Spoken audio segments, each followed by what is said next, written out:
Hi future GISPs! I'm going to teach you everything that I learned to easily pass the GISP exam so that you don't have to study the 210 websites, 1,155 book pages, 1,700 Quizlet flashcards, and 291 videos and podcasts included in the GISCI's recommended study material like I did when I passed the GISP exam. In this video, I'm going to teach you everything I learned about systems and application security. Knowledge of systems and application security is the second section under the Systems Design and Management category on the GISCI's Core Technical Exam Blueprint.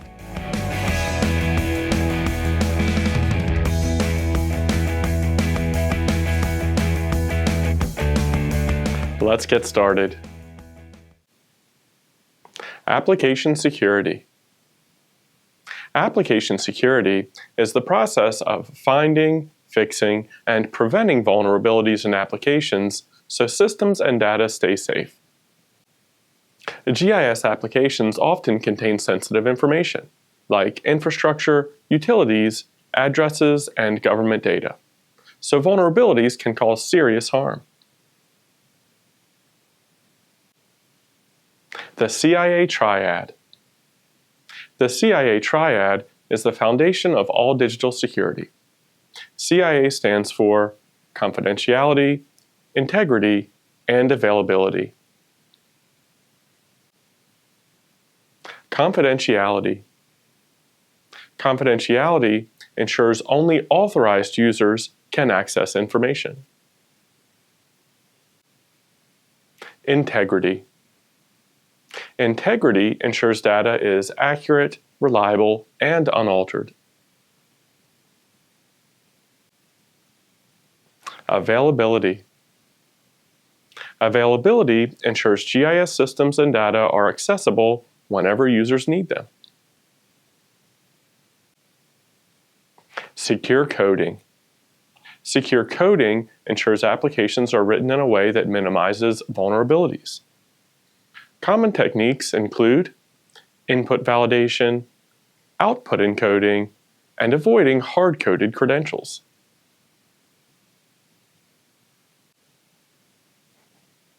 Continuous integration and continuous deployment. Continuous integration and deployment means security patches and fixes are released constantly, sometimes daily or hourly, to reduce vulnerabilities.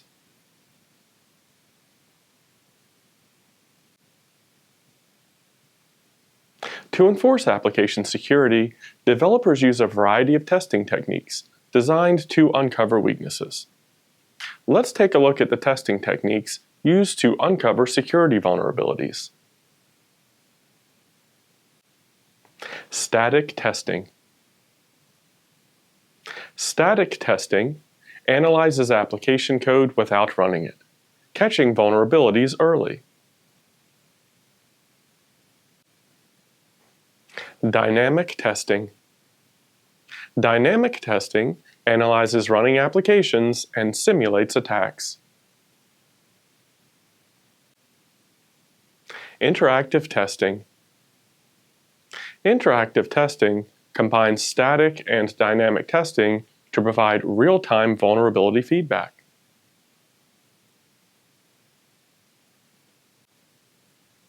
Mobile security testing. Mobile testing evaluates how attackers can target GIS apps on smartphones and tablets. Penetration testing. Penetration testing simulates real-world attacks to find exploitable weaknesses. Vulnerability scanning. Vulnerability scanning uses automated tools to identify known weaknesses in applications and infrastructure. Now let's talk about how systems verify identities and control what users can access. Authentication. Authentication verifies who a user is.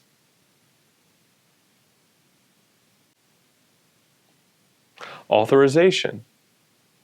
Authorization determines what a user is allowed to do.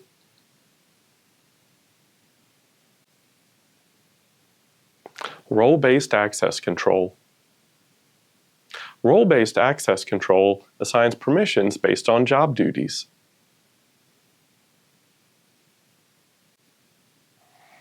Least privilege. Least privilege means giving users the minimum access needed to perform their work. Multi-factor authentication.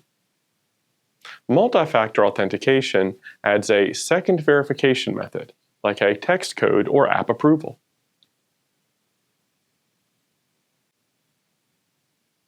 Identity management. Identity management systems such as Active Directory, Azure AD, Okta, or other IAM tools handle user accounts, groups, and permissions.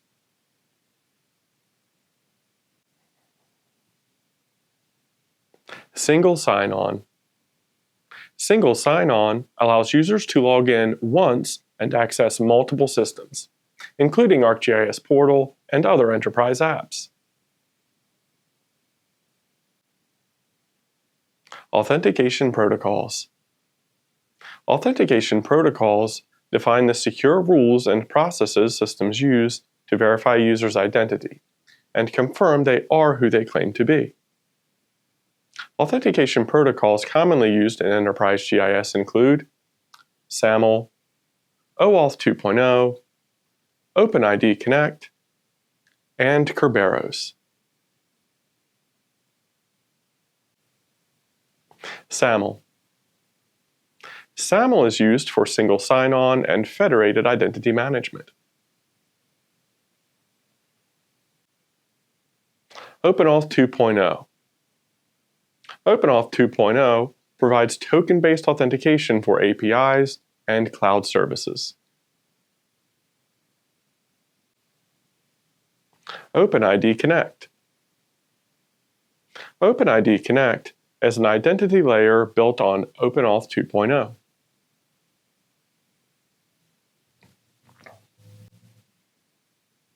Kerberos. Kerberos is a Windows-based authentication protocol used in secure enterprise environments. Credential validation. Credential validation ensures user credentials are checked against a reliable identity system. Now let's cover the most common application-level attacks that GIS managers must understand. An SQL injection. An SQL injection occurs when attackers enter malicious database commands into input fields.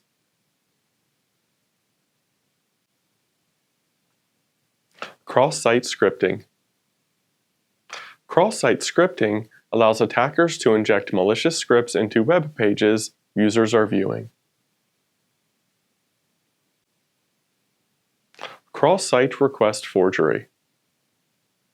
Cross-site request forgery tricks users into performing unauthorized actions they didn't intend.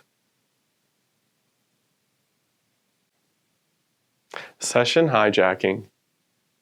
Session hijacking occurs when attackers steal session tokens to impersonate legitimate users.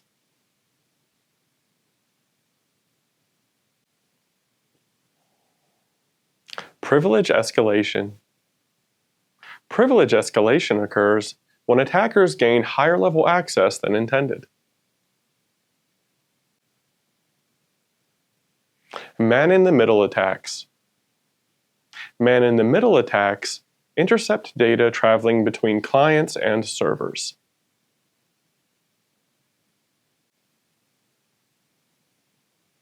Brute force attacks.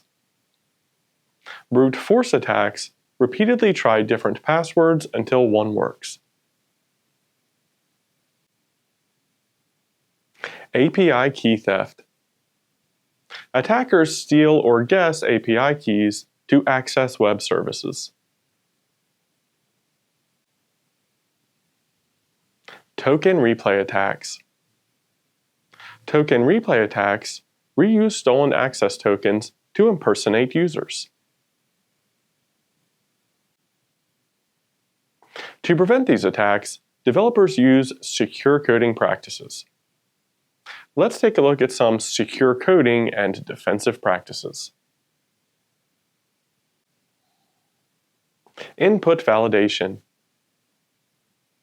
Input validation ensures only expected information can be entered into applications. Output encoding. Output encoding protects against cross-site script attacks by escaping potentially dangerous characters. Secret management. Secret management ensures passwords, certificates, API keys, and tokens are stored securely and never hard-coded.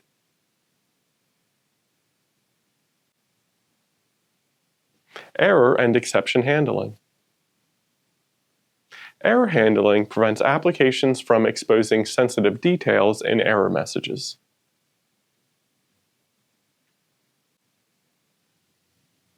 Secure session management. Secure session management enforces session timeouts, token rotation, and secure cookies. Rate limiting. Rate limiting limits how often requests can be made to prevent brute force attacks.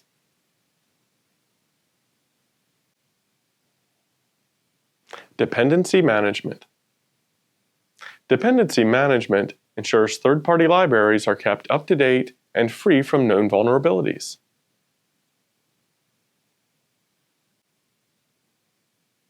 Software bill of materials.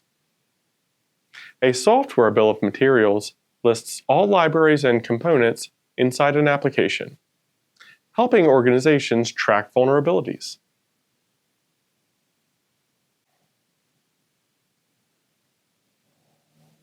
Now let's expand from applications to larger systems and networks that support GIS. Let's take a look at some fundamental network and system security components. Firewalls. Firewalls control incoming and outgoing network traffic.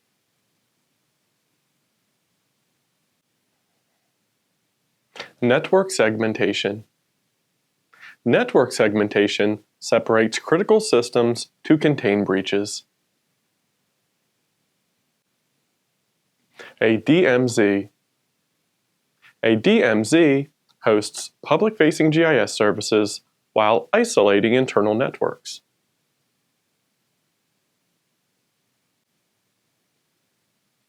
A VPN. A VPN provides secure access to GIS resources from outside the network. TLS and SSL. TLS and SSL encrypt data traveling between clients and servers. A reverse proxy. A reverse proxy routes incoming requests and adds an additional layer of security.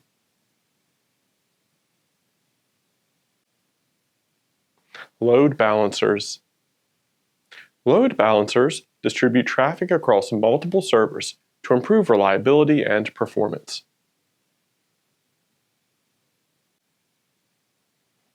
GIS systems face threats from malicious software. Let's take a look at types of malware and system threats. Malware. Malware is malicious software designed to infiltrate or damage systems. Ransomware. Ransomware encrypts data and demands payment for its release.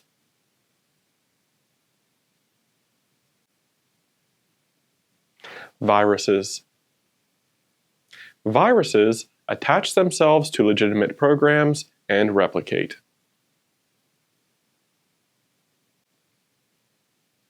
Worms. Worms self-replicate and spread across networks automatically. Spyware.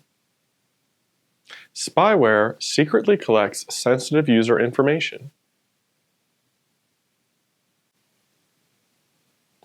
A Trojan horse.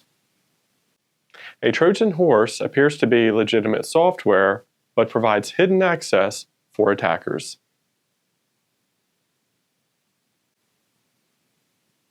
A rootkit. A rootkit hides unauthorized access deep inside a system.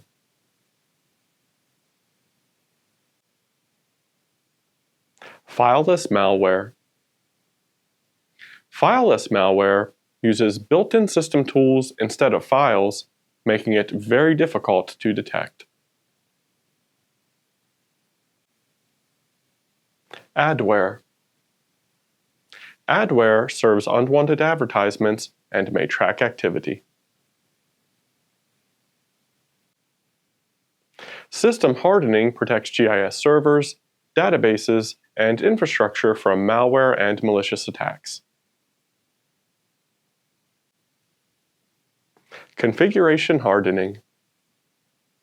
Configuration hardening disables unnecessary services, closes unused ports, and restricts administrative access.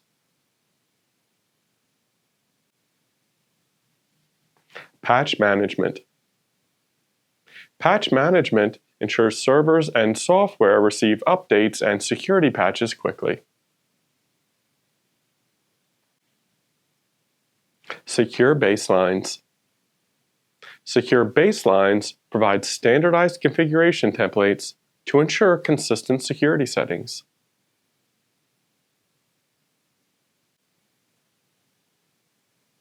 Operating system hardening.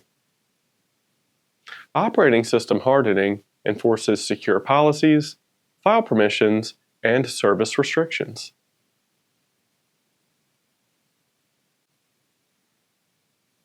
Database security.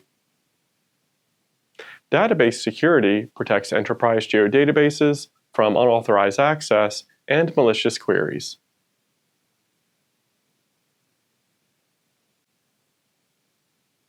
Certificate management. Certificate management ensures TLS certificates are valid, secure, and renewed regularly.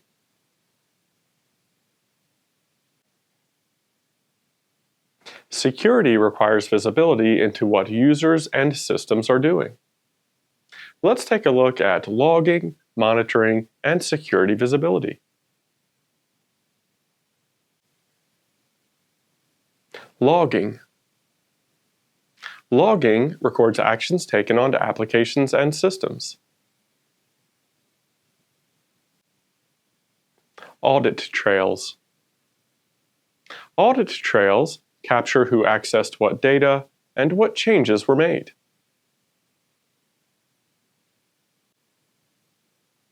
Intrusion detection systems.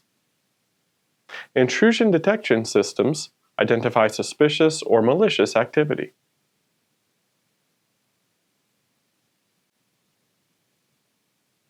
Intrusion prevention systems. Intrusion prevention systems block or contain threats in real time.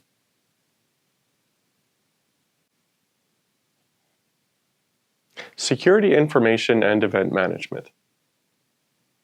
Security information and event management collects logs from multiple systems to detect widespread threats.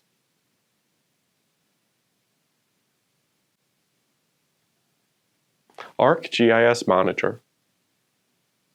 ArcGIS Monitor tracks performance, health, and security posture of ArcGIS Enterprise.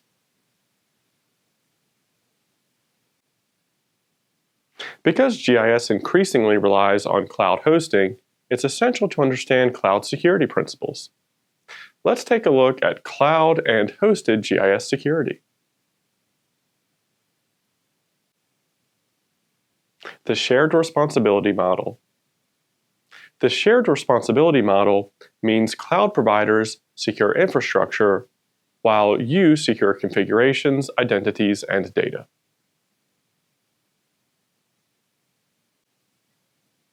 Cloud IAM roles. Cloud IAM roles define what users and services can access within cloud environments. Network security groups. Network security groups control inbound and outbound network traffic in the cloud.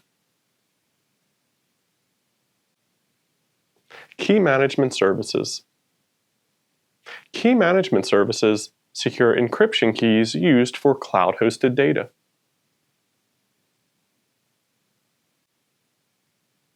API security. API security protects tokens, keys, and service endpoints used by GIS applications. Next, let's connect everything directly to real-world GIS environments and take a look at GIS-specific security considerations. Web GIS security. Web GIS security protects portals, servers, services, and applications exposed through the web. Service level permissions. Service level permissions control who can view, edit, query, or export GIS data. Data classification.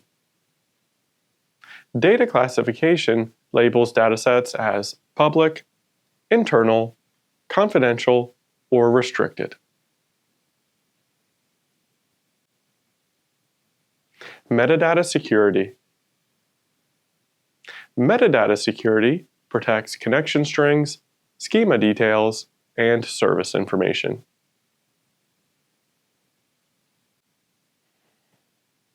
Federated security. Federation links ArcGIS Server to Portal, so the same authentication and policies apply everywhere.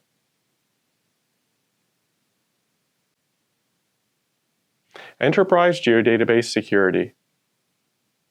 Enterprise geodatabases help manage user roles, schema owners, version editing permissions, stored credentials, and SQL security.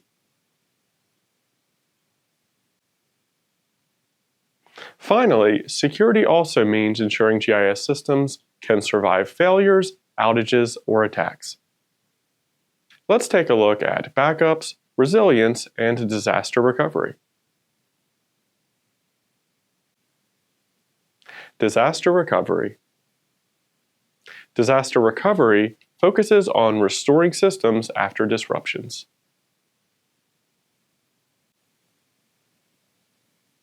Backups.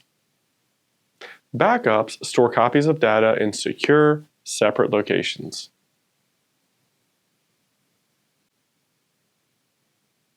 Immutable backups. Immutable backups cannot be changed or encrypted by ransomware.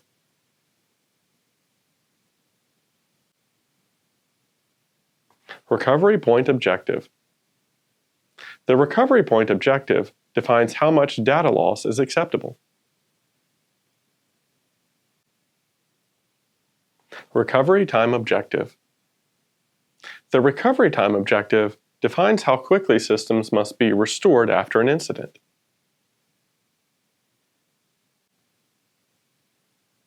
Redundancy. Redundancy keeps critical GIS services running even when components fail.